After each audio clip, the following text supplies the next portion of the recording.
Serica here, and I have an update. I wanted to give a little bit of update, which is really more like a confession because my raw foods return is not going well. I think it's been about a week, and I have had exactly 3 green smoothies in the morning if you count today.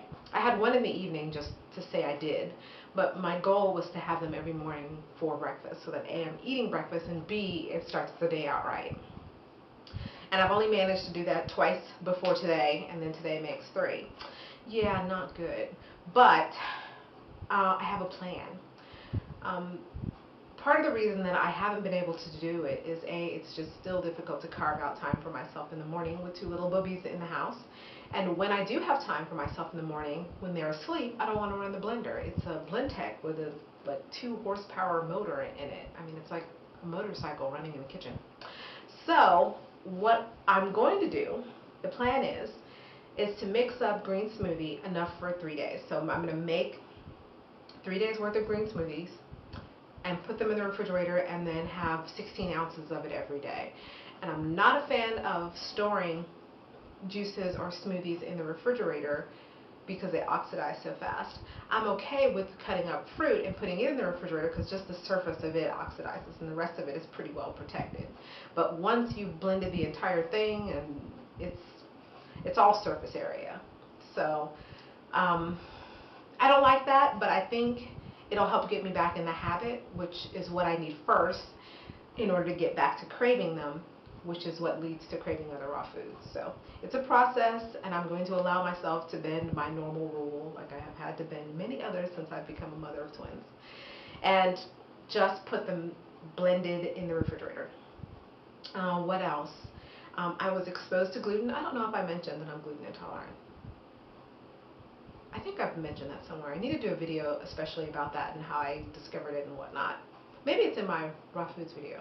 Anyway, I got exposed to gluten because I have been so hungry lately. I don't know if it's the breastfeeding or what, but I ate something questionable and yeah, it had gluten in it. So you can see the difference in my face. I'll put either a snapshot from the previous video or side by side if I figure out how to do that, so that you can see what my face looks like now and what it looked like just the last video that I made. Yeah, it's pretty different. I mean, it's just puffy, my eyes get smaller, my eyes get really red. It's almost like swelling from head to toe. It's like an injury that's systemic. I'm really lethargic, I usually break out, cuts and bruises and bumps don't heal as fast. It's just not good. My intestinal tract suffers, and that's all I'll say about that.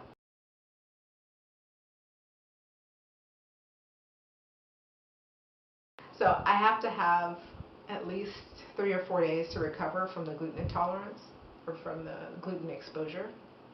And then the green smoothies will kind of start to show more, meaning my skin will start getting a little more glowy.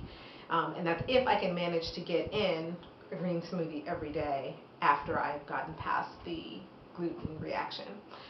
And not to say that I'm not going to have the smoothies while I'm having the gluten reaction. They will clearly help me with the gluten reaction. But I'm looking forward to this part passing so that I can actually see the fruits of my labor, which is the changes in my body from just 1 week, 7 days, continuously of green smoothies. You'll see a difference. And I can't wait for that difference to show up, especially now that I feel sick.